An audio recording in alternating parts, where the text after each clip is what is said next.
Vamos lá, pessoal, boa noite. Estamos juntos novamente aí, mais um encontro nosso, e hoje a gente vai tratar de autoimagem. Esse tema aqui, na minha visão, na minha humilde visão, é um dos temas mais importantes dentro do empreendedorismo de nós mesmos, né? Quando a gente se inclina, toma a decisão de a gente empreender a nossa própria vida. Então eu vou, nesse momento, vou compartilhar aqui com vocês um roteiro, lembrando que aqui não é propriamente uma exposição, é um roteiro que a gente vai trazer, mas como um ponto de apoio para que depois a gente possa liberar, né, o tema para observação dos demais, reflexão dos demais. Todos conseguem enxergar o material aí? Tá tudo certinho? Sim. Então vamos lá, Sim, vocês sim. percebem que aqui propositadamente tem a imagem de um gato, né? Ele se olhando no espelho. E ele está se enxergando um gatinho pequenininho, inofensivo, ou ele está se enxergando poderoso? Ele está se enxergando poderoso, né? Um tigre que ele está se enxergando aí no espelho, né? E isso tem uma razão de ser, a gente vai falar o porquê. Pessoal, o que é autoimagem? A gente vai trazer aqui dentro de um viés aqui, não um viés holístico, um viés, não, mas um viés bem científico, tá? A gente vai trazer aqui alguns estudos científicos a respeito da autoimagem. O que é, primeiramente, autoimagem? Autoimagem, ele se assemelha a um instrumento cibernético. Aí a pessoa fala, pô, começou, né? O que é isso, né? Instrumento cibernético. Estou pensando que eu vou falar de autoconfiança, né? Coisas do espelho, não, instrumento cibernético. Mas a autoimagem, ele sim, ele reflete, né? Ele se assemelha a um instrumento cibernético, que mede o padrão almejado, programa o seu alcance e imediatamente corrige o curso quando há um desvio da rota previamente programada. Parece uma coisa assim, né? Mas é muito simples de a gente entender. Vamos prosseguir. Daqui a pouco a gente volta aqui com a definição. O instrumento cibernético, pessoal, ele é muito presente na nossa vida, tá? Muito presente na nossa vida. A gente nem se dá conta disso. Então, quando a gente sai de manhã, a gente pega ali o carro, né? Vai para um local, e todo mundo já se habituou, pelo menos quase todo mundo já se habituou a colocar no Waze, colocar no GPS, para você ir seguindo a rota que foi estabelecida. Quando a gente sai para algum lugar e a gente coloca o destino no GPS, você está se utilizando de um instrumento cibernético. E quando você coloca o seu destino, ele vai calcular a rota. Ele vai calcular o tempo estimado que você vai levar para chegar até lá, e ele vai te dar a rota mais vantajosa para você chegar lá no tempo mais rápido possível. E todos aqui sabem que quando a gente está seguindo essa rota e a gente, por descuido, ou porque a gente faz de forma deliberada, quando a gente entra num caminho diferente da rota, o que o GPS faz? Ele recalcula a rota. E ele vai ficar insistindo, porque ele quer devolver você para a rota. Ele entende que você saiu da rota. E ele vai a todo custo, ele foi programado para não deixar você sair da rota. E o que faz essa correção de rota de forma automática é o instrumento cibernético. Vou pegar um outro exemplo. No carro, de novo, está calor pra caramba, você liga lá o ar-condicionado. E você estabelece ali que você vai colocar, como na figura, você vai colocar 20 graus Celsius. Se é um dia que está muito quente e a temperatura está subindo, o que vai acontecer? O ar-condicionado, através de um instrumento cibernético que se chama termostato, ele vai entender que a temperatura subiu e como ele se programou para manter a temperatura a 20 graus Celsius, ele vai acionar automaticamente para fazer a correção de rota. Então, aquela temperatura ele vai reduzir para que a temperatura ambiente fique nos 20 graus Celsius. E esse padrão de controle, esse sistema de controle se chama cibernética.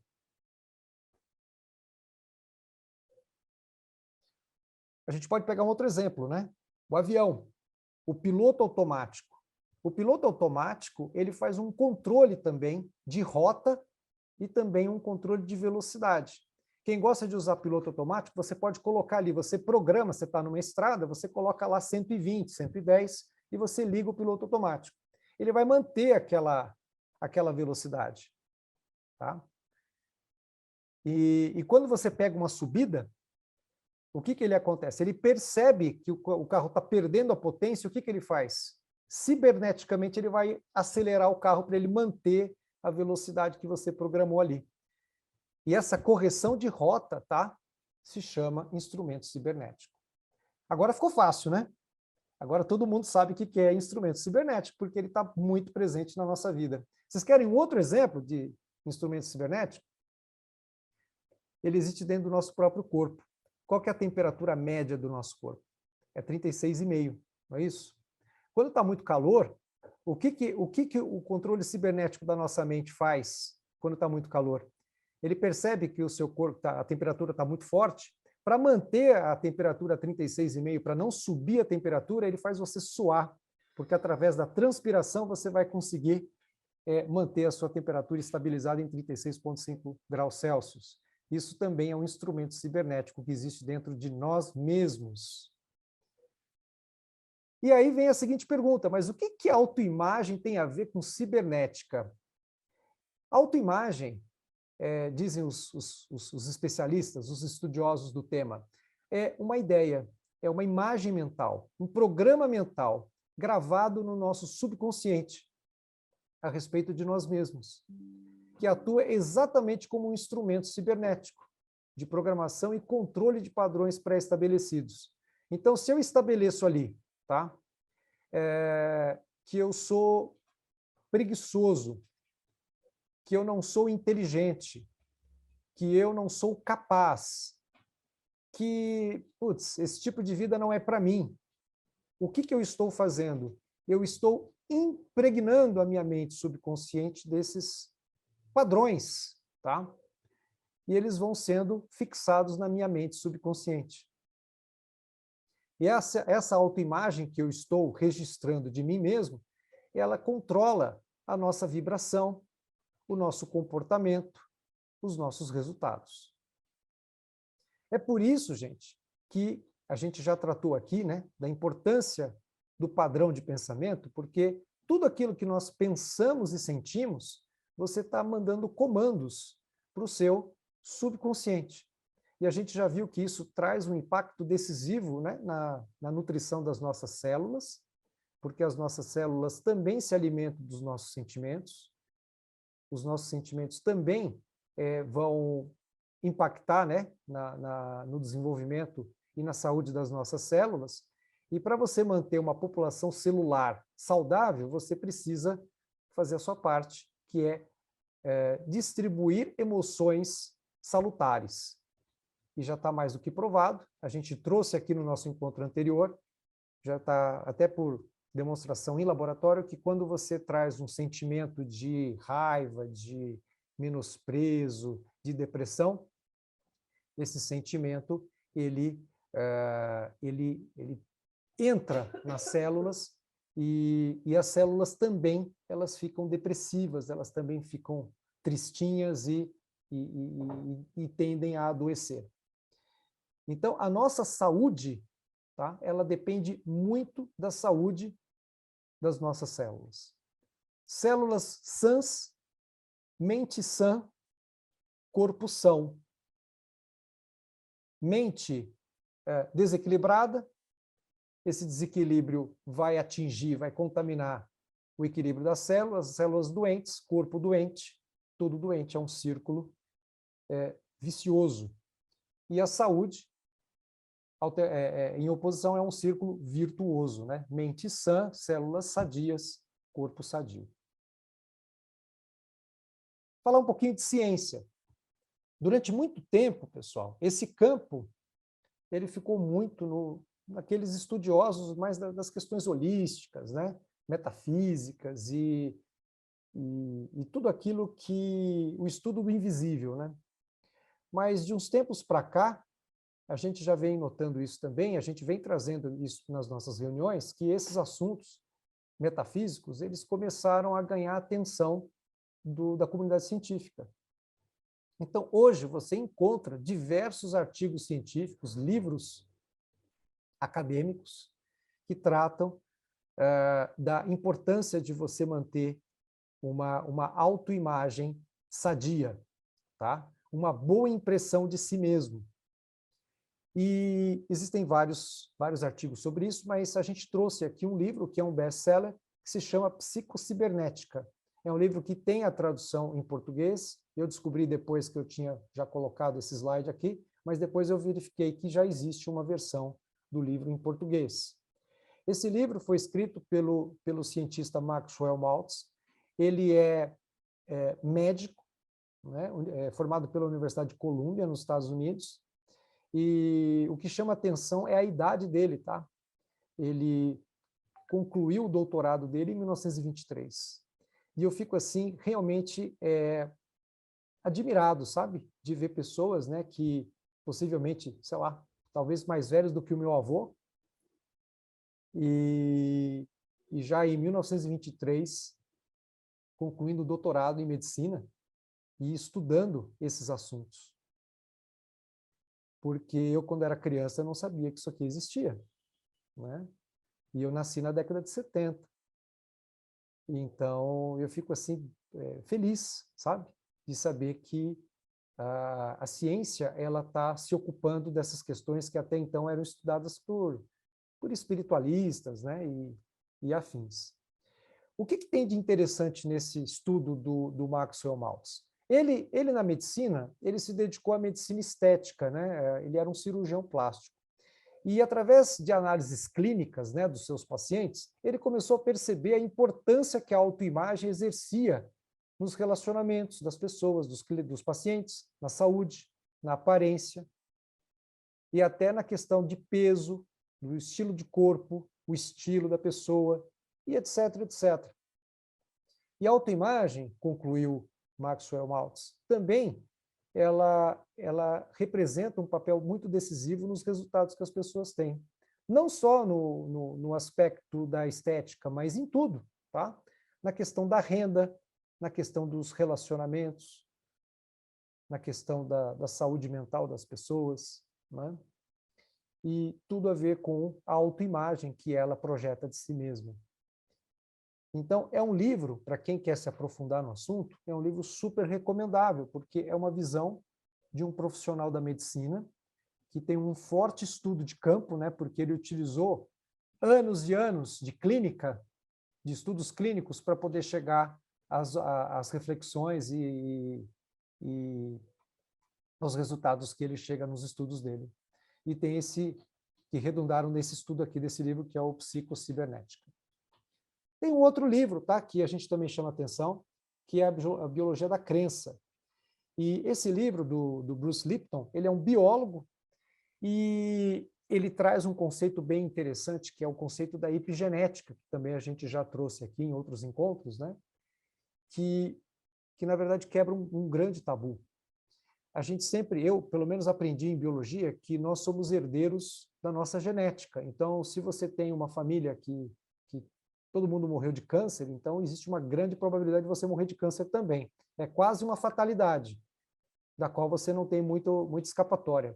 E a epigenética é justamente um estudo dizendo não é bem assim, tá? Então, a genética, ela tem sim um impacto na sua vida, mas percentualmente falando, um impacto muito pequeno, porque o que vai de fato ser um fator preponderante de você desenvolver algum problema genético, não vai ser a sua genética, vai ser o seu comportamento, a sua vida, o estilo de vida que você leva.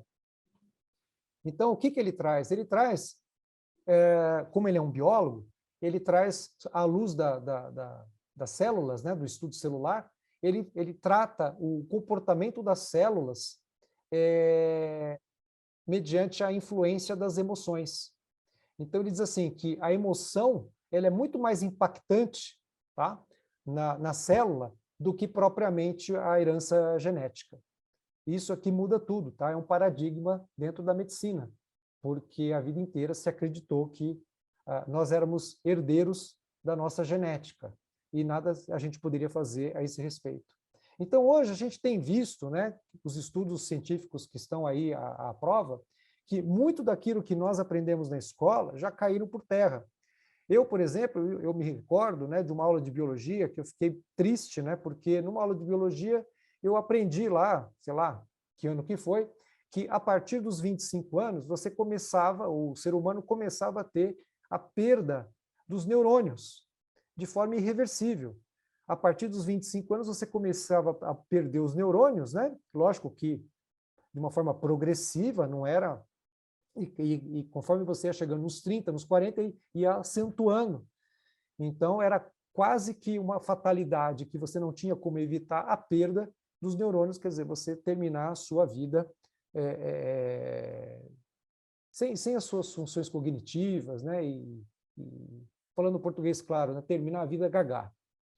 Então, graças aos estudos mais recentes de epigenética e o refazimento celular, você, através de um comportamento saudável, você consegue imprimir nas células do seu corpo o renascimento das células, o renascimento dos neurônios. Então, essa história de que o neurônio ele não se regenera, quando ele morre, morre, acabou. Não, você pode sim prolongar a vida dos seus neurônios e também você pode sim regenerar os seus neurônios. E também dentro da biologia da crença, o autor conclui que, dependendo das emoções que a gente imprime às nossas células, ao nosso corpo, a gente consegue, do outro lado, né, se as emoções negativas elas trazem doença, desarmonia às células, o pensamento positivo e você ter esperança sobre as coisas, sobre a vida, vibrar gratidão, etc., você consegue o inverso. Você consegue a sobrevida das suas células e automaticamente a regeneração de tecidos, enfim, você consegue até praticamente a ressurreição dos seus neurônios, entendeu? Nascer novos neurônios. E aí também ele fala da ressignificação de nossas crenças, que é muito importante para o nosso trabalho, porque o empreendedor ele precisa estar sempre ressignificando crença. E o Bruce Lipton, ele é um cientista, né, norte-americano. Tem muita gente que, obviamente, como tudo na vida, né, sempre tem os contra, né, mas é um cara bem gabaritado. Ele é PhD em biologia pela Universidade de Virgínia e professor de anatomia durante uns bons anos aí na faculdade de Medicina da Universidade de Wisconsin, nos Estados Unidos. Autor de vários livros e estudos científicos. Agora, usando toda essa ciência, né, por trás da biologia da crença, a psicocibernética, aí hoje a gente já consegue se perguntar, né, como é que está a nossa autoimagem? E eu trouxe uma frase da Sandy Gallagher que eu achei muito interessante, que ela diz assim, né, para refazer a sua vida, seja em qualquer aspecto, tá? Aspecto financeiro, na autoestima, na aparência, ter um corpo melhor, ter mais saúde, qualquer esfera da vida, você terá que construir uma autoimagem de vencedor. Então, logo você comece a alterar a sua autoimagem, tudo ao seu redor começará a mudar. Tem uma frase muito bonita também que diz assim, você muda, tudo muda. Quem é? A Sandy Gallagher, a Fabiana está perguntando, ela é a sócia do Bob Proctor. A empresa do Bob Proctor chama-se Proctor Gallagher, porque ela é a voz feminina do Instituto Proctor Gallagher. E olha que coisa interessante. A CEO, né? A CEO do grupo, né? Ela é a CEO do grupo. E a Fabiana está perguntando quem foi Bob Proctor. Bob Proctor foi um coach, ele pode se chamar o precursor, né, dos coaches. Ele foi coach numa época que não se falava coach. Tanto que eu vi uma entrevista dele, né, que ele se descobriu coach, porque ele não sabia que aquilo que ele fazia era uma atividade de coach. Porque a expressão coach foi dada depois dele. Porque ele nasceu em 1934 e ele é coach desde dos 26 anos de idade. Então, ele já era coach numa época que não existia nada disso, né? Então ele foi o grande precursor de muita coisa que a gente escuta hoje, né? De muitos coaches, né? Ele foi um grande precursor. Ele foi um grande seguidor, né, do Earl Nightingale, que foi o mentor pessoal dele, e de Napoleon Hill, e toda essa turma aí, Joseph Murphy e outros. E voltando, né, ao assunto, né, da autoimagem, o que dá para a gente perceber? Que a gente quer saber como é que está a nossa autoimagem, é só a gente olhar para a gente mesmo. Porque nós somos o reflexo daquilo que nós projetamos de nós mesmos. Ah, mas eu não estou contente com o que eu estou vendo. Então vamos mudar. Ah, mas não é possível. É possível. Totalmente possível. Tudo que a sua mente cogitar, você pode materializar. Absolutamente tudo. A grande questão é que nós, durante a vida do ser humano, a gente ficou expert nos assuntos externos e a gente dedicou pouca atenção para o nosso mundo interior. Então a gente se tornou grandes conhecedores de tudo à nossa volta, mas a gente se esqueceu um pouco de estudar aquilo que está pulsando dentro de todos nós, que é os nossos órgãos, nossa mente, que está no comando de tudo. E hoje já existe, os livros de psicologia já ensinam, né, como é que faz para se fazer a ressignificação da crença ligada à autoimagem. Como é que a gente faz isso? Então vamos pegar aqui um exemplo. Vamos pegar o sobrepeso, né, que é um problema que muita gente enfrenta. Se você estabelece a sua autoimagem, tá? Como uma pessoa de sobrepeso, ou até mesmo acima do peso, bastante acima do peso, o que vai acontecer? Lembra do instrumento cibernético? Você estabelece na sua mente subconsciente que você pesa, sei lá, hipoteticamente, uma pessoa de 1,70 m, você projeta, sei lá, um peso de 80 quilos, 90 quilos, portanto, acima do peso. Essa pessoa, ela impregnou na mente subconsciente dela que ela é uma pessoa gorda. Então, o que acontece? Quando ela começa a fazer um regime,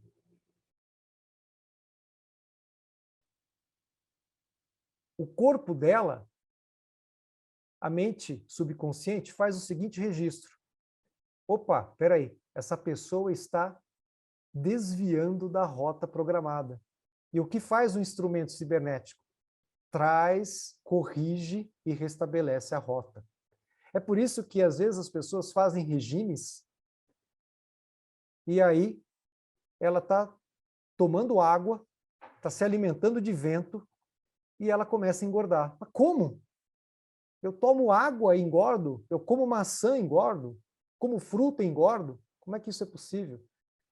Porque não adianta nada você fazer um regime, uma dieta, se você não reprograma a sua autoimagem. Você vai ter que redesenhar a sua autoimagem. Você vai ter que redesenhar quantos quilos você vai pesar. Se você não fizer isso, você pode fazer greve de fome. Você vai emagrecer, óbvio, né? Mas a primeira garfada que você der, o instrumento cibernético que existe dentro da nossa mente vai fazer vai corrigir a rota e vai nos reconduzir para a rota. Outro exemplo. Dinheiro. Se a gente cria uma autoimagem, tá, voltada para a escassez, uma autoimagem voltada para dificuldades, uma autoimagem voltada para a doença, quando você começa a ter hábitos saudáveis, o seu sistema cibernético, ele detecta que você está desviando a rota, porque ele está programado para desenvolver doenças. Por quê? Porque você programou no seu subconsciente que você é uma pessoa doente. Os chamados hipocondríacos, né? Que tudo fica tomando remédio, tudo acha que é isso, tudo acha que é aquilo, né? Por quê? Porque você impregnou a mente consciente, subconsciente, que você é uma pessoa doente. Então, qualquer atitude saudável que você tome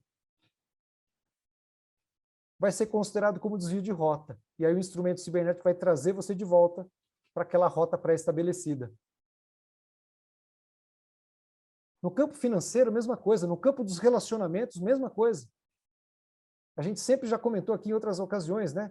A mulher que apanha do marido. Aí ela, por uma questão, fica viúva. Ela agradece aos céus. Oh, graças a Deus, agora eu estou livre. Começa a se relacionar com uma outra pessoa. Adivinhe? O cara vai bater nela de novo. Reproduzindo padrão. Por quê? Porque em algum momento ela criou uma autoimagem onde aquela circunstância de apanhar do marido, ela ficou ali inserida. Então, para você mudar, você precisa quebrar esse padrão. Você precisa criar uma outra autoimagem que vai substituir aquela outra imagem, a autoimagem inicial. E como é que a gente faz isso? Primeiro, para mudar, a gente precisa construir uma nova imagem que reflita o que desejamos mudar. Primeiro, a gente precisa detectar, né? Eu preciso detectar. E como é que a gente faz para detectar a nossa autoimagem? A coisa mais simples de se fazer é só relatar o que está acontecendo na nossa vida. E ao invés de culpar um agente externo, a gente tem que avocar a responsabilidade, dizendo, não, eu sou 100% responsável pelo que eu estou vivendo. Ninguém é culpado. Eu sou culpado. Eu sou o resultado. Eu que gerei todo esse resultado. Então, primeiro passo, assumir a responsabilidade pelos nossos resultados. Não é culpa de ninguém, é culpa da gente. Reconheceu? Beleza. Segundo passo, eu vou redesenhar a minha autoimagem. Estou cansado de mim mesmo, então vou desenhar um outro Andrei. E olha que beleza. A imaginação, ela permite que a gente estabeleça do jeito, ela é livre. Eu posso pegar uma folha de papel e eu posso desenhar um Andrei mais bonito, um Andrei mais magro, mais forte, mais, sei lá, mais elegante, mais atrativo, mais produtivo, mais saudável, mais comunicativo. E aí eu vou estabelecendo lá tudo que eu quero mudar. E aí eu vou, através da imaginação, eu vou começar a estabelecer um diálogo com a minha mente subconsciente para que ela, a minha mente, comece a entender que o Andrei não é mais aquele Andrei do passado. O Andrei hoje é uma outra pessoa. Aquele Andrei antigo morreu. E hoje é um outro Andrei, com outras características, com outras habilidades. Gente, isso é tão profundo que isso é possível ser utilizado para perda de peso, para o que você quiser, para você desenvolver uma outra língua, aprender um outro idioma, para você, que mais? Gente, para você criar um negócio, abrir uma empresa, sabe? Tudo, absolutamente tudo entra aqui. E aí, através do processo imaginativo, você imagina aquela situação. Joe Dispenza fala nos mapas, nos filmes mentais, né? Movie map, que ele chama, de você criar filmes mentais e você começa a se imaginar naquela situação. E aí o seu subconsciente, ele não consegue detectar se aquilo é fictício, se aquilo é imaginação. Ele vai viver aquilo como se fosse verdade. Até chegar o momento que você vai viver aquela mentira, entre aspas, tá? Você vai se contaminar daquela mentira, entre aspas, até que aquela mentira seja convertida em realidade. Vocês querem saber essa história de mente consciente, consciente e subconsciente, como ela existe?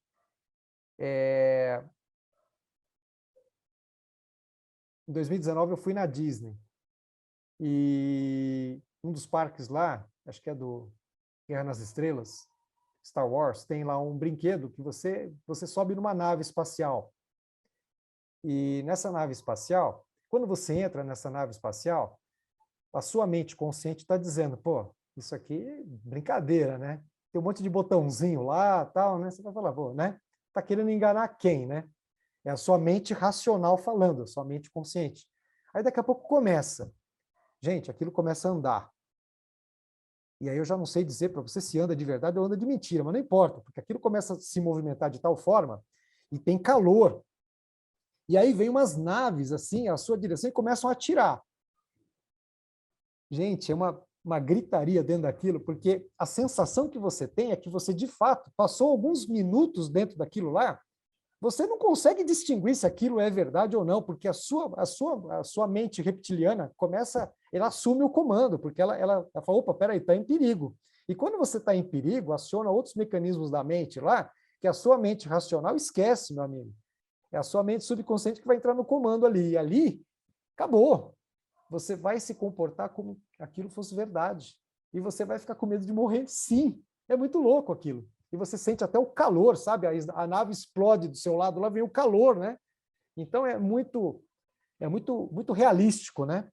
Então, naquele momento, você está pensando que realmente você está sendo exposto a um perigo grande. E é a sua mente subconsciente falando mais alto. E com a repetição... Drey, desculpa um pouquinho aqui. E, né, nessa explicação, você acabou de quebrar uma verdadeira, uma crença incrível, né? Assim, que os opostos se atraem. É pelo contrário, né? É verdade, é verdade. E só para finalizar aqui, né, o raciocínio, quando você utiliza a repetição, né, você começa a criar uma rotina, conversando com a sua mente subconsciente e registrando, né, aprendendo as técnicas para você fazer esses registros na mente subconsciente, você consegue reconfigurar tudo. Então, você reconfigura crenças, você reconfigura medos, fobias, traumas, você consegue reconfigurar muitas coisas que hoje te levam para trás, te seguram, e você consegue se destravar de muita coisa. Então, o grande insight aqui é utilizar o reconhecimento de alguma crença que está te limitando, de fato, né? Que está atrapalhando, que dentro da sua autoimagem está refletindo alguma coisa que você não está curtindo, reconhecer isso, imaginar e redesenhar toda essa autoimagem que você não está satisfeita e redesenha por uma outra. Através da repetição, você vai, através de técnicas especiais, você vai reprogramar a sua mente subconsciente com aquilo que você quer, até chegar o momento que a autoimagem 2, ela já substituiu por completo a autoimagem 1.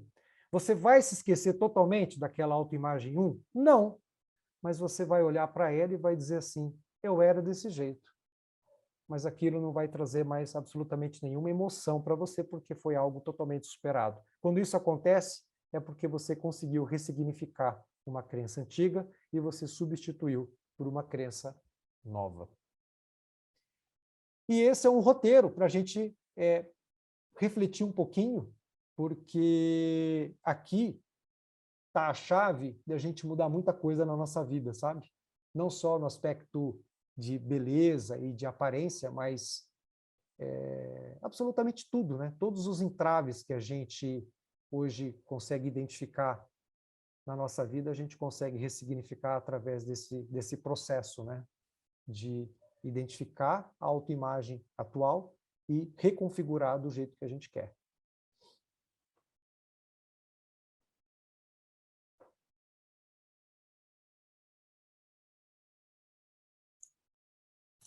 Posso falar? Esse assunto eu acho tão profundo que a primeira coisa que me vem é como é que a pessoa identifica primeiro a autoimagem dela, né? Porque ela se olha no espelho e às vezes ela acha que é aquilo lá e pronto.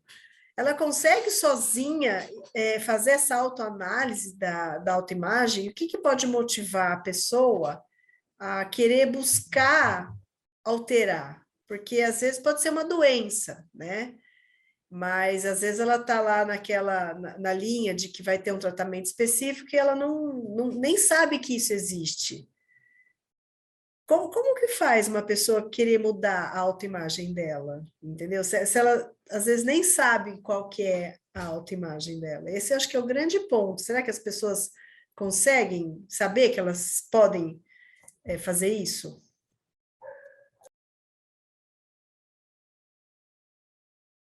Perguntei para ela, a pergunta é para mim? Será que não é uma questão também de inteligência emocional, a pessoa começar a perceber o mundo dela e não se preocupar tanto no que os outros julgam ela?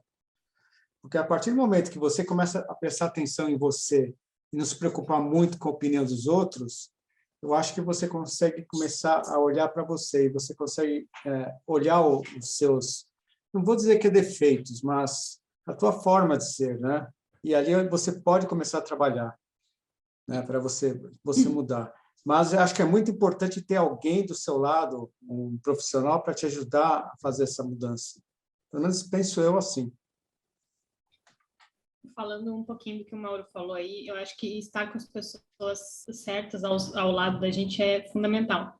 Essa questão que o Andrei trouxe, eu nem sei se ele vai lembrar, mas lá em 2008, quando eu voltei para o escritório a trabalhar com a Forster, eu estava na fase de fazer a prova da OAB, e eu reprovei na primeira vez que eu fiz.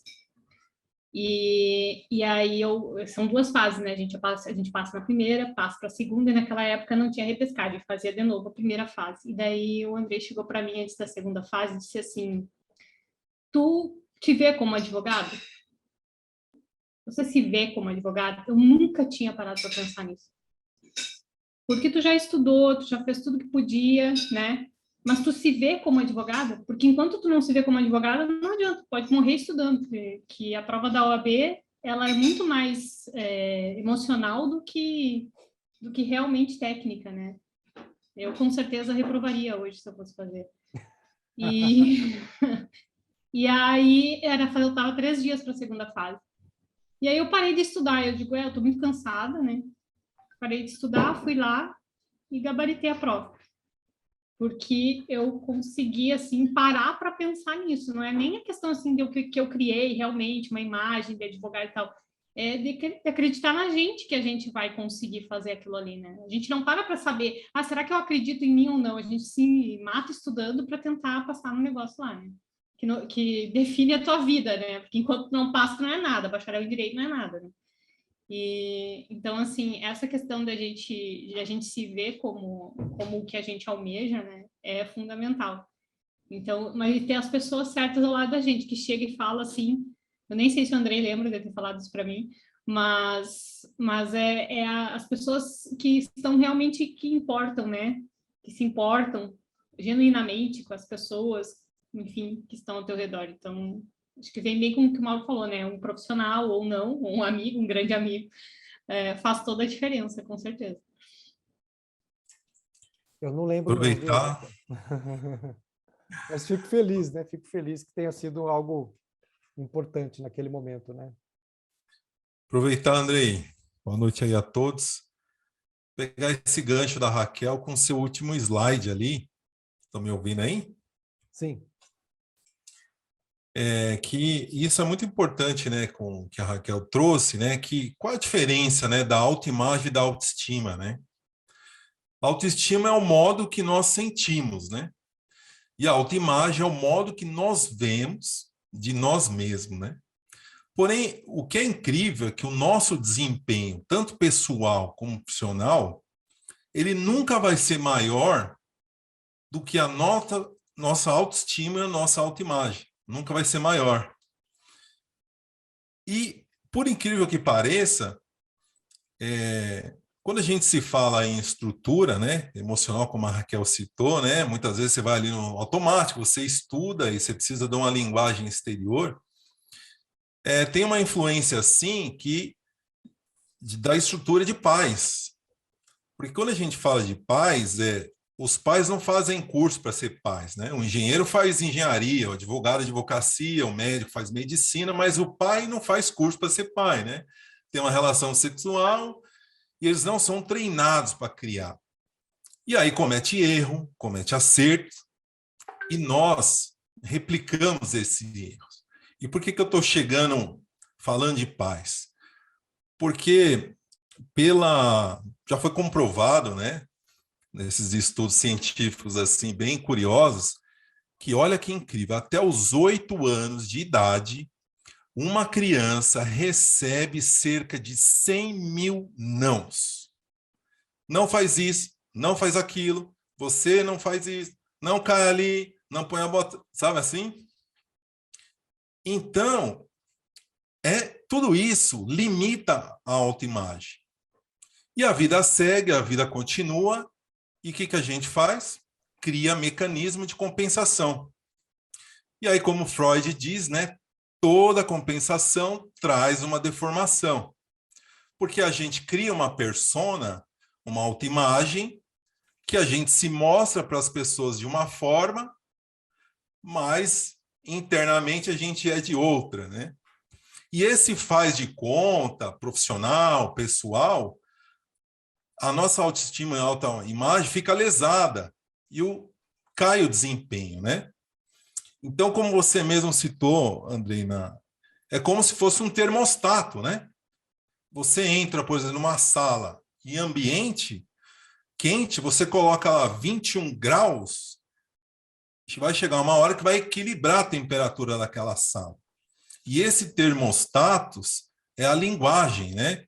A gente tem um termostato financeiro, termostato na saúde, como você mesmo falou, a gente tem um termostato da temperatura corporal, né?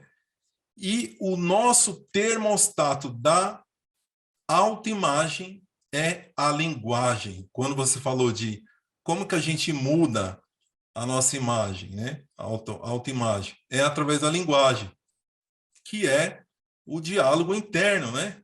Essa coisinha na nossa cabeça. Tem uma vozinha aí falando com vocês agora, né? Ah, que voz é essa, né? A gente tem o tempo todo, né? Uma voz, esse diálogo, né? Tanto é que se eu pegar, por exemplo, agora, né? Vamos imaginar aqui, se eu pegar uma tábua, 50 centímetros de largura, imagina aí, 2 metros de largura, colocar no chão, pedir aqui para o Fred atravessar. Ele vai tranquilo, né? Agora coloca a mesma tábua em cima de um poste de 5 metros de altura. O que vai acontecer? Meu Deus do céu, né? A voz ali, o diálogo interno, não, você vai cair. Não, você vai se equilibrar, você vai esborrachar lá embaixo. Mas por que você não anda, né? E a gente vai perceber que na vida, muitas das coisas que a gente não faz é justamente porque essa orelha aqui esquerda com a direita, o diálogo interno, muitas coisas na vida você deixou de fazer, não é porque a perna estava doendo ou o braço não estava ruim, né? Muitas das vezes é o diálogo interno, né? E esse diálogo interno é o reflexo da nossa autoimagem e da nossa autoestima, né? E quando você comentou sobre que o cérebro não sabe a diferença, realmente, muitas das vezes, o que é imaginação e o que é real, a neurociência já provou isso também, né? Que quando você faz um processo de visualização muito bem feita, o cérebro não consegue reconhecer o que é imaginação e se realmente está acontecendo, um exemplo aí que você deu da Disney, né? Então, fantástico, né? Uma contribuição com relação a esse último slide, né? Maravilha. Queria ouvir uma voz feminina. Mas fique à vontade. Acho que o Mário, eu ia falar, mas a minha não é feminina. Eu voto na Cláudia,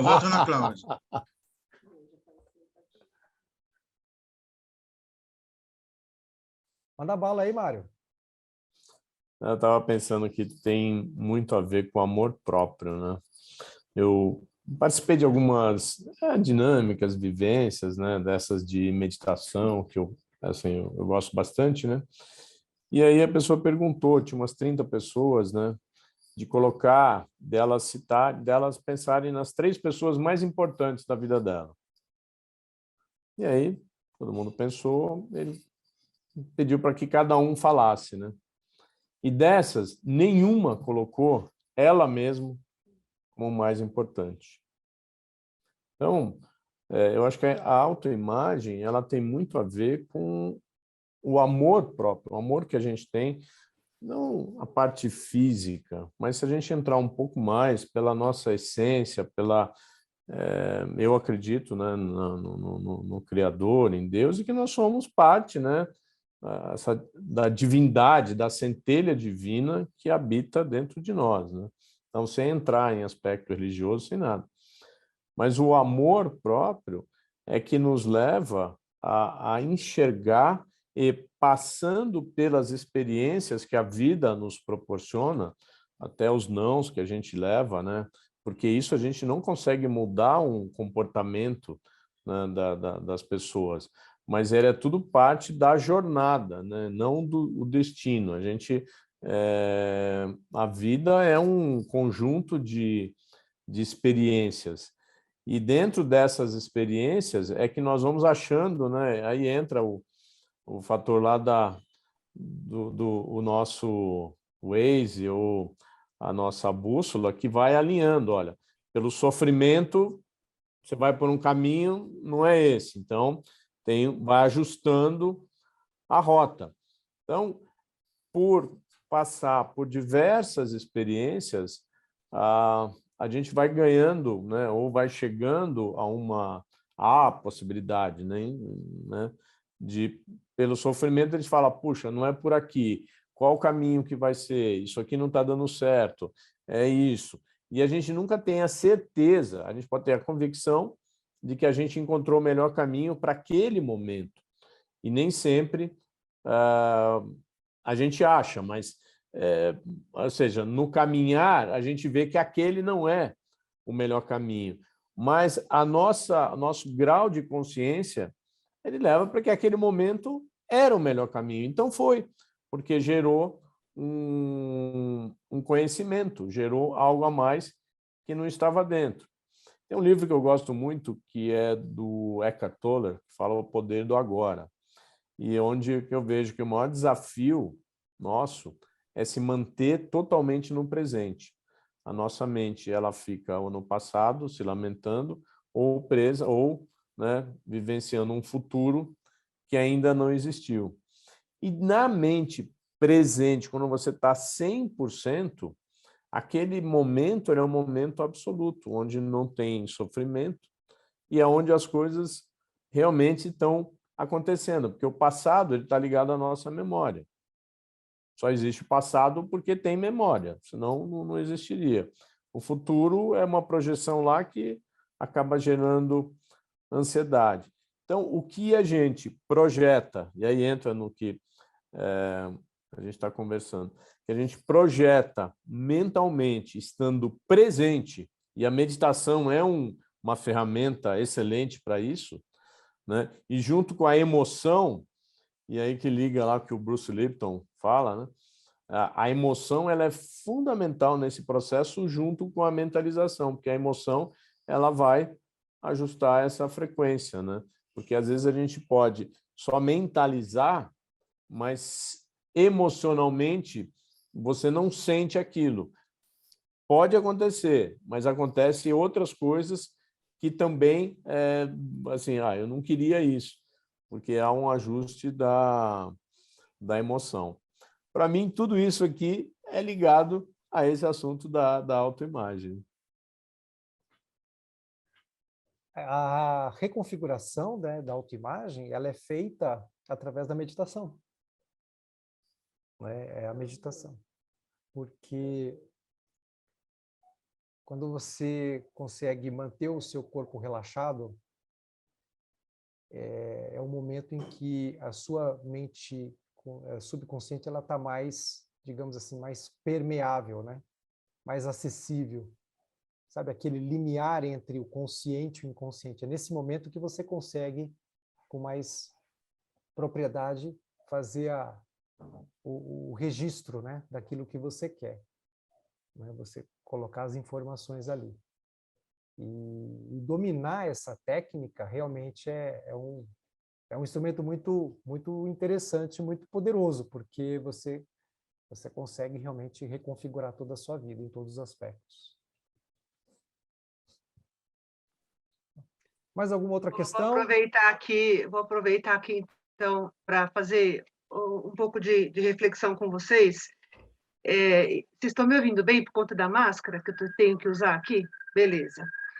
É um assunto muito complexo. Esse tema é um assunto bastante amplo, né? E é como se fosse você entender uma viagem, a estrada, o destino, as paradas, o estudo desse percurso, estudar esse percurso, qual é o meio de transporte que você vai fazer. E aí, existem também questões de que eu trabalho também tanto na base, na raiz desse mal, quanto na ponta desse mal. É muito importante que a personalidade da criança, do 0 aos 12, ela está sendo formada ali, né? E as crenças, quando a gente fala de crenças, elas não são só a própria pessoa que fica impregnada dessas crenças. Na realidade, tudo aquilo que eu ouço na minha primeira infância, na segunda infância, das pessoas que eu mais amo, eu me permito impregnar dentro de mim também. Então, quando a gente fala da autorresponsabilidade, isso a gente trabalha, de fato, da juventude à vida adulta. E claro que alguns conceitos, já quando eu trabalho com adolescentes, a gente já vai levando essa autorresponsabilidade para o adolescente e para os adultos que moram e convivem com os adolescentes. E aí ensinando o adolescente ou o jovem a ter filtros, porque eles não têm filtros, né? Então, nesse aspecto, não foi propriamente a pessoa que se impregnou daquela crença. Às vezes, na infância dela, nessa formação de personalidade, ela ouviu tantas vezes aquilo de uma pessoa que ela tanto ama, que ela aceitou como verdade. E na juventude, na vida adulta, ela vai tratar de ressignificar, se ela se permitir questionar aquelas crenças. Lembra? Sair daquela paisagem cultural, daquela bolha, né? Bom, enfim. E eu digo que as crenças nos têm mais do que nós a temos. Então, um ponto de partida para a gente pensar também é que a gente tem que parar de brigar com as nossas crenças. Quanto mais eu brigar com as nossas crenças, isso são técnicas que a gente vem estudando, trazendo também, né, para a gente entender. Não resolve brigar, mandar, vai embora, show daqui, lá, não quero você comigo, não vou pensar mais assim. Ao invés de fazer isso, nós temos aprendido a acolher essas crenças, a acolher tais emoções, acolher tais crenças, e não focar nossa energia nelas. Aí sim, teoricamente, automaticamente, ela vai perdendo a força. E claro que através de técnicas, exercícios, como vocês falaram aqui, as meditações, as visualizações, está tudo dentro do que a gente utiliza como ferramenta para ajudar a ressignificação de crenças, né? O Robert Dilts, que é o pai aí da PNL, junto com o Richard Blender, traz a ressignificação em 7 passos. Então, a PNL trabalha muito o nosso computador mental, nosso software, HD, é tudo reprogramável, é cibernético mesmo, é muito apropriado tudo isso, né? E isso a gente chama de matriz de geração de crença. Justamente, tudo aquilo que eu comunico, eu penso, eu sinto, eu gero crença, e aquilo acontece. É simples assim, né? Alguns autores também dizem que começa pelo sentir, pensar, comunicar. Outros dizem, eu comunico, eu penso, eu sinto. Aí vale um estudo também para vocês, tá? Não vou entrar nesse mérito agora. Mas a minha forte experiência é tudo que eu comunico sobre mim, que eu tenho fixado aqui, é aquilo que eu sinto, que eu penso, que eu gero a minha matriz ali, né? Então, romper esse ciclo é importante mesmo. E como a Fabi perguntou também, tem a frase que até coloquei no grupo para a gente pensar ali, libertei 1000 escravos e libertaria muito mais se eles soubessem que eram escravos. As pessoas estão acostumadas com esse padrão mental, esse padrão emocional, esse padrão de existir, porque assim ele foi colocado e eles não se dão ao trabalho de questionar a vida que eles estão inseridos. E volto a dizer, na experiência que eu tenho na ponta, né, com adolescentes, com pré-adolescentes, o que eu tenho visto realmente são muitos pais despreparados. E quando o Júlio fala, ninguém se prepara para ser pai, eu vejo aí uma grande armadilha, Júlio. Hoje não dá para dizer, e eu falo isso com os pais com muita clareza, com muita certeza, não dá para dizer que você não consegue se preparar para ser pai ou mãe, tá? A pessoa não se prepara se ela não quiser. né? Não é que nem na minha época, na maioria da época de muitos aqui, eu já bati acima dos 50, né? Então, lá atrás, realmente era um fato desconhecido de muitas coisas, mas hoje eu digo para vocês com toda certeza, e eu falo isso em muitos lugares, pai e mãe, ou quer ser pai e mãe, tem como sim você se preparar, entender o que está acontecendo neurocientificamente no desenvolvimento dessa criança, no desenvolvimento emocional, psicológico, basta que ele tenha tempo para isso, né? E o que eu mais vejo hoje ainda são pessoas sendo dominadas nas emoções pelo medo e não pelo respeito. Enfim, tem muitas coisas envolvidas nessa questão da crença. Mas, assim, o que eu quero deixar para vocês, uma coisa que eu tenho visto como experiência, né? Essa repetição de padrão, essa repetição de comportamento ou de emoção, realmente, ela depende de um esforço muito grande da nossa parte, né? Mas esse esforço, primeiro, passa por um acolhimento de quem eu já fui, e que aquilo me trouxe até aqui, e que eu agradeço aquele padrão que me trouxe até aqui, e eu agradeço, e agora falo assim, agora tem um outro novo padrão. Esse acolhimento com amor tem que acontecer dentro da gente. Não adianta você ir atirando pedra de uma vez, de uma forma super racional, não é assim que a gente consegue eliminar crenças. É totalmente um padrão emocional.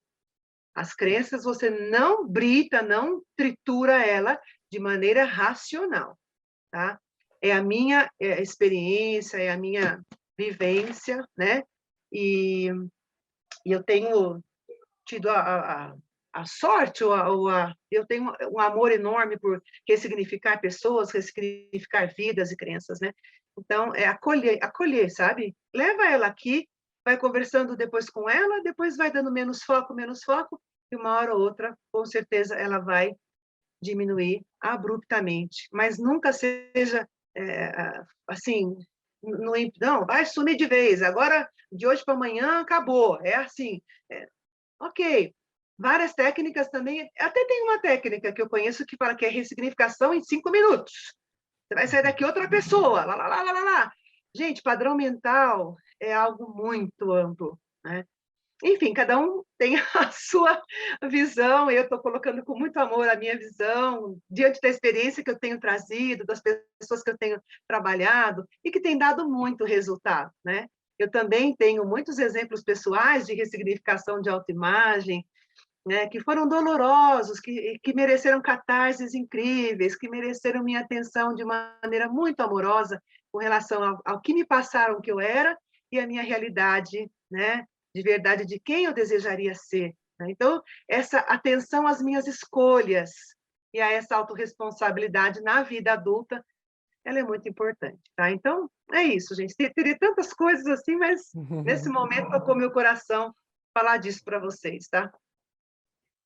Para fechar um pouquinho da Cláudia, Cláudia, cara, me veio uma crença aqui minha, antiga, que vocês não vão acreditar. Imagina quanto que a gente tem que disruptar, né? Tinha uma tia minha, olha só que louco, ela comprava o queijo e o presunto, todos nós crianças na mesa. Ela não deixava misturar o queijo com o presunto. Se você pegava um pãozinho, você cortava o pãozinho, você colocava numa parte o queijo, numa outra parte o presunto, para não misturar, porque desperdício, lá, o que, papapá. Então, aí depois eu fui na casa de outra tia minha, primeira coisa que ela fez, ela juntou o queijo com presunto, que foi meu sonho. Meu sonho de consumo foi esse lanche, quase que eu chorei. Falei, como assim que a gente pode juntar o queijo com presunto? Então, você imagina quantas coisas estão enraizadas na nossa mente, nas nossas crenças, né? É muito doido, não tem outra palavra, é muito doido isso. E se a gente não tem alguém para empurrar a gente... Eu estou tentando tirar, não consigo tirar. Essas reuniões, hein, que a gente tem de conhecimento, né? De todos os assuntos, né? De todas as magnitudes, né? Você fala, caramba, né? É muito doido, né, Cláudia, uma coisa dessa, né?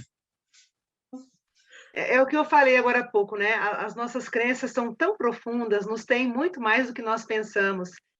Então, e a gente tem que aprender, como diz a constelação familiar, que eu gosto muito também, né? É olhar para as nossas gerações com gratidão, olhar para aqueles casacos, para aquelas roupas que eles usavam, que hoje não servem mais para mim, mas eu não posso repugnar, condenar ou julgar, né? Eu tenho que ter consciência, clareza, gratidão, e falar, olha, isso aqui é seu, não é meu. Né? Esse costume de não tomar leite com manga é seu, não é meu. Para mim não dá dor de barriga, né?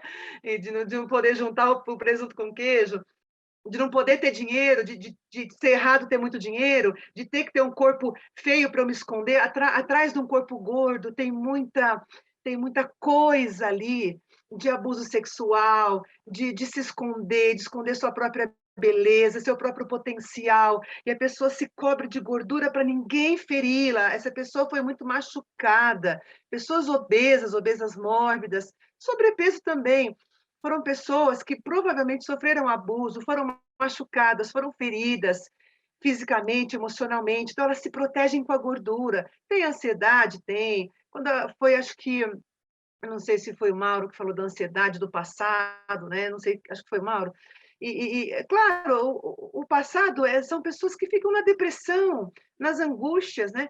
E as ansiosas estão lá no futuro, sem uma programação positiva, e viver o hoje, como traz o livro que ele falou, as práticas do hoje, da presença de espírito no momento, né? Do estado de é uma nomenclatura chamada estado de presença, né? E aí requer muita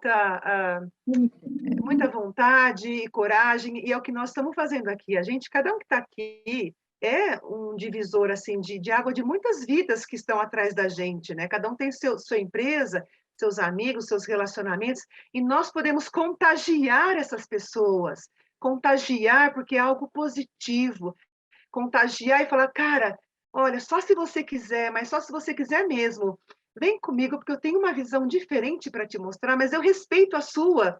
Mas se você quiser, vem comigo, porque eu tenho algo incrível para te contar que aconteceu comigo. E aí, através da sua vida, da sua forma, sabe, acolhedora de ser, e sem julgar outro tipo de comportamento, aí sim você vai contagiar essas pessoas e conseguir com que ela pelo menos desperte, cara, nossa, cara, o que ela falou, caramba, fiquei pensando, né? E aí, aos poucos, esse contágio social vai acontecendo, né? Então, muito bem, Fred, temos muitas crenças aí para mandar embora ainda, viu? Posso falar um pouquinho aí, pessoal? Vamos lá, Marcos. Não, primeiramente, aproveitar que a Cláudia estava falando aí, ela estava falando sobre as crenças, né? Mas, Cláudia, pelo que eu entendo um pouco, até porque eu cheguei a fazer um curso também com o professor Marcos Trombetta, que trabalha muito essa parte do consciente, do inconsciente também. Seria mais para a gente trabalhar a parte do subconsciente, né? Para poder quebrar mesmo, né? Fazer essa nova varredura dessa mente que nós temos, né? Para a gente poder tentar mudar, né? Aí você poder falar um pouquinho sobre isso aí também e aproveitar também falar um pouco do Júlio, né? Porque foi legal o que o Júlio falou sobre a tábua, porque eu tinha pensado nessa tábua, só que não foi de 50 centímetros, foi de 30 centímetros. Quando a Raquel estava falando do exame da OAB, que ela não deu certo, porque é tudo emocional mesmo. Porque eu lembro dessas falas aí, acho que foi de um livro, acho que do Lar Ribeiro, que ele fala muito sobre isso, né? Como está o seu diálogo interno? Você está de bem de você ou você está de mal de você? Então, só para que eu lembrei quando você começou a falar, né? Foi bem interessante, porque eu estava com esse mesmo pensamento do que você estava falando, né? E eu lembrei muito do Lar Ribeiro, que ele fala muito sobre isso. Isso voltando aí da Cláudia Cury aí, então quando ela trabalha esse lado aí de mudar essas crenças nas pessoas, seria trabalhar mais essa parte do inconsciente, né? Porque, se eu não me engano, parece que eu li alguma coisa do nosso cérebro, o consciente nosso parece que ele representa de 5% a 7%, e os demais é tudo no subconsciente, está tudo lá dentro de nós, enraizado, como se fosse um iceberg, embaixo do mar, lá no fundão mesmo, que tem que ser trabalhado. Olha, eu acho que essa resposta, mais pessoas aqui podem ajudar a te dar, viu, Marcos? Acho que tem mais pessoas aqui bem habilitadas para contribuir, mas a minha contribuição é o seguinte: justamente, o inconsciente é onde está tudo colocado. E o que é o inconsciente? é realmente todos os padrões que nós recebemos, todos os padrões colocados desde a hora que eu estou na barriga da minha mãe. Acreditem vocês ou não, os padrões inconscientes estão lá na hora da gestação. Então, está tudo ali. A mãe já vai colocando na mente daquela criança, no sentimento daquela criança, muita coisa na gestação. Está lá no inconsciente, ele está sendo formado, né? E como é que a gente traz esse inconsciente para o consciente? Normalmente, Marcos, não é algo muito prazeroso, né?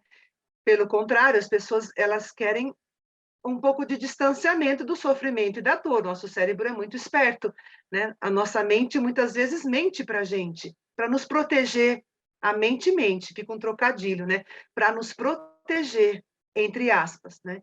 Porque encarar certas verdades, encarar certas dores, encarar certos paradigmas que foram cristalizados no nosso inconsciente, requer muita força, muita coragem. Por isso que eu falei que é cirúrgico, que é delicado, que é com amor, que é um processo que precisa de muita maturidade de um mentor, de um terapeuta, para poder acessar no seu cliente, né?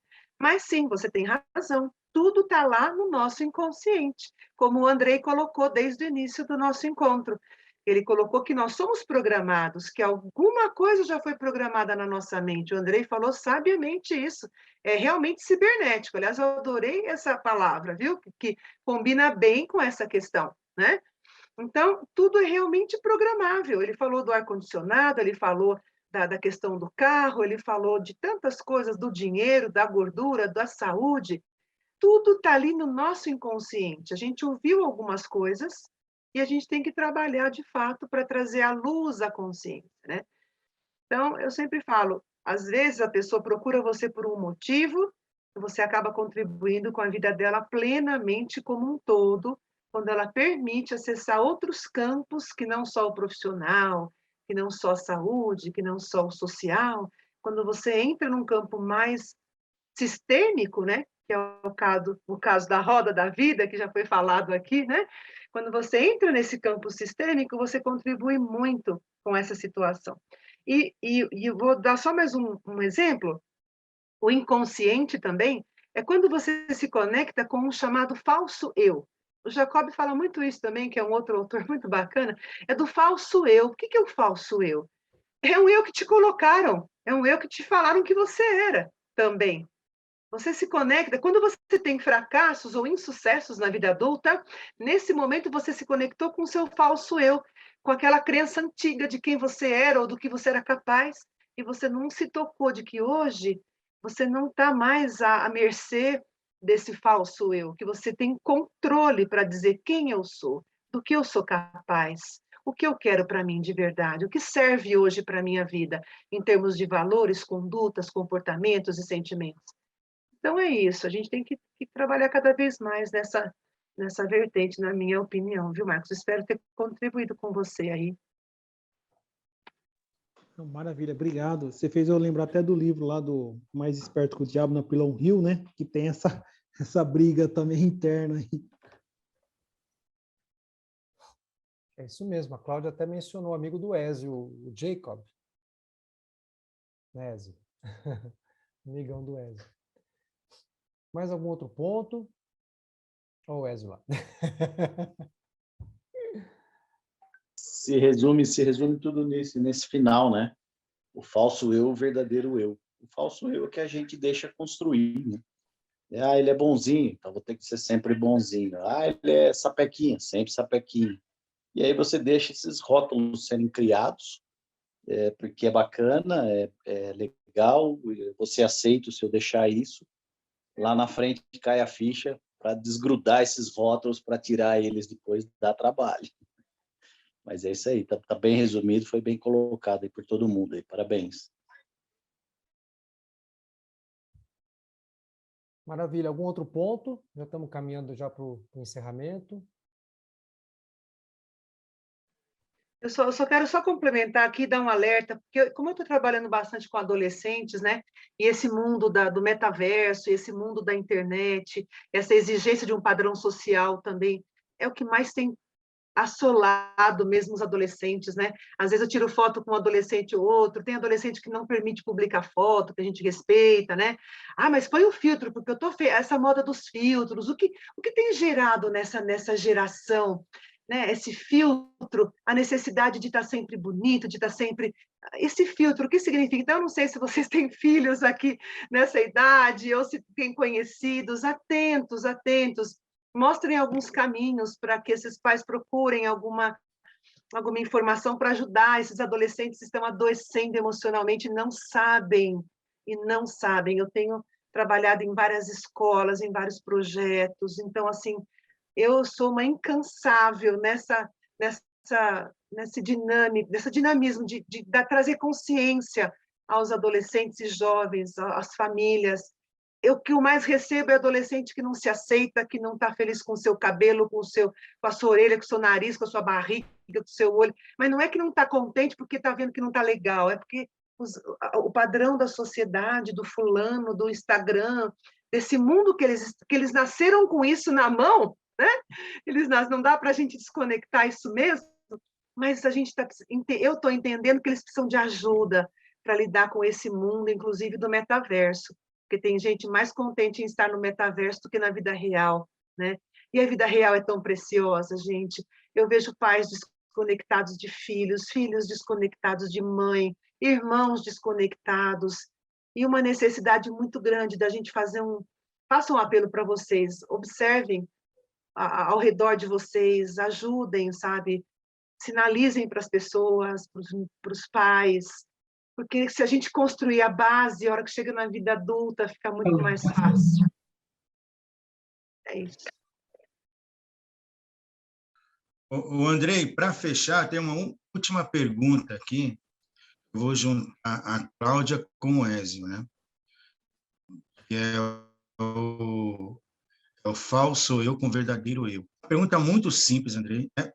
Você vai matar a charada, né? Ah, é para mim a pergunta? Para você.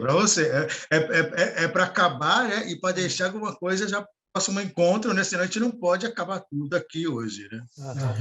Onde que a gente pode encontrar esse outro eu?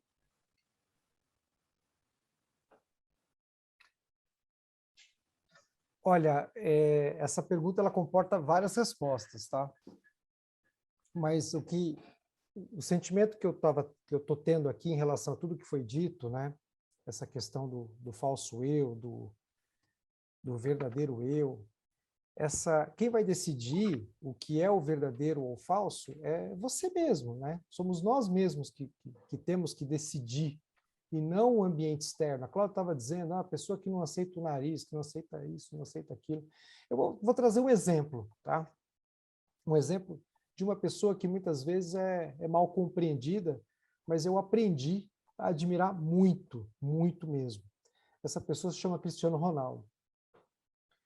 Por que eu aprendi a admirar muito essa pessoa? Porque se você pega a trajetória desse menino, eu chamo menino porque né, é muito jovem, ele tem uma passagem que ele era muito pouco conhecido, quase nada, e um jornalista estava entrevistando um jogador que estava junto com ele, que era muito mais famoso que ele, e aí perguntou para ele o que ele achava de Maradona. Aí o cara estava falando bem do Maradona, e aí o jornalista fez a segunda pergunta, né? Você considera quem que é o melhor jogador, na sua opinião? E aí o Cristiano Ronaldo ele se adiantou, a pergunta nem tinha sido para ele se adiantou e disse assim, você está falando com o próprio. E o jornalista ignorou ele, né? E todo mundo deu risada, né? Quer dizer, ninguém levou ele a sério, né? Mas ele estava falando sério, porque ele já estava se projetando, né? E mais recentemente, numa entrevista que ele deu, ele diz assim, eu me considero o melhor. E todo mundo se assusta quando você se considera o melhor. E ele fez o seguinte, ele falou assim, que eu posso até não ser o melhor, mas eu acordo todos os dias dizendo que eu sou o melhor. Eu digo isso para mim mesmo, porque se eu não me considerar o melhor, acabou minha carreira.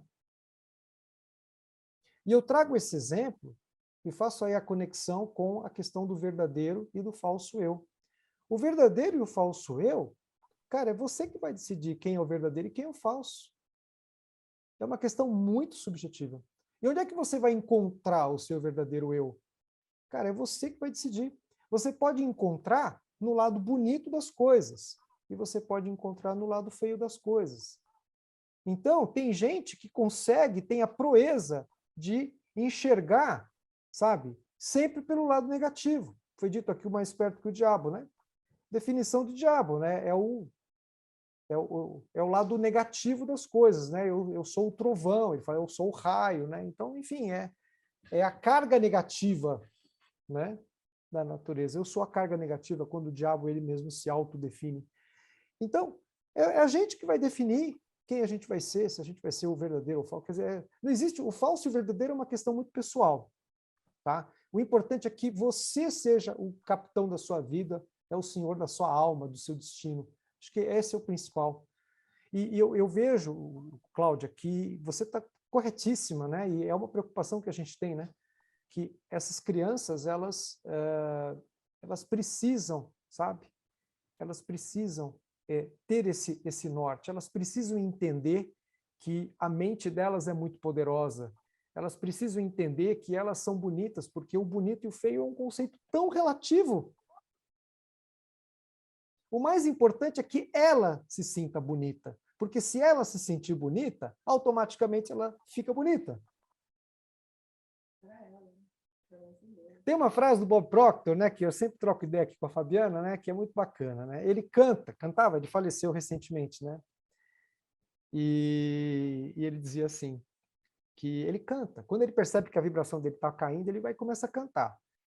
E ele nunca foi um bom cantor. Ele falou, mas isso não importa, porque eu não canto profissionalmente, eu canto para mim, né? Então, às vezes, a gente tem que descobrir aquilo que nos, sabe, a gente ser o nosso próprio termostato, sabe?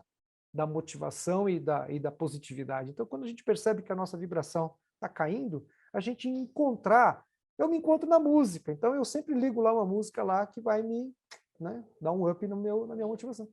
E cada um vai, sabe, vai encontrar o seu caminho, né? Mas o importante, gente, é que eu vejo, né? Quando a gente fala em instrumento cibernético, né, cibernética, tal, as pessoas falam, nossa, né, mas esse paralelo, né, das máquinas com o ser humano, na verdade não é paralelo nenhum, sabe por quê? Porque a cibernética nasceu dentro da nossa mente. Não é o contrário. Não é a mente que está copiando a engenhosidade das máquinas. Olha que coisa interessante. Deus fez o homem, criou o homem à sua imagem e semelhança. Então nós pertencemos, nós somos criaturas divinas, porque fomos criados por ele. E você acreditando em Deus ou não, se é energia, se é um cara barbudo de cabeça branca, não importa, mas somos criaturas divinas. Fomos criados à imagem e semelhança de Deus. As máquinas, celular, carro, avião, Boeing, supersônico, jato, etc., são máquinas que foram criadas à nossa imagem e semelhança. Nós somos criadores e as máquinas são criaturas. O sistema cibernético está dentro da nossa mente. Nós que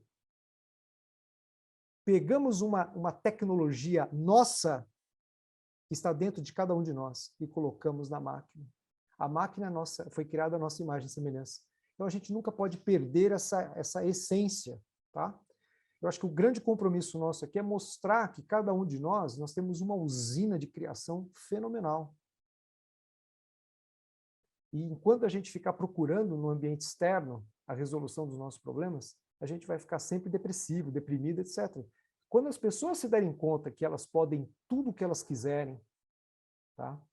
As coisas começam a mudar. Você muda, tudo muda. Então, para a gente finalizar, eu deixo aqui aberto, alguém quiser fazer as considerações finais, aí a gente já encerra. E aí no grupo a gente vai vendo aí os outros temas que a gente vai trazer. Eu acredito que esse tema é um tema bem interessante, porque ele aplica a toda a esfera, tudo da nossa vida, absolutamente tudo. Seja no campo pessoal, no campo amoroso, no campo financeiro, no campo da saúde, em todos os campos, indistintamente, em todos os campos.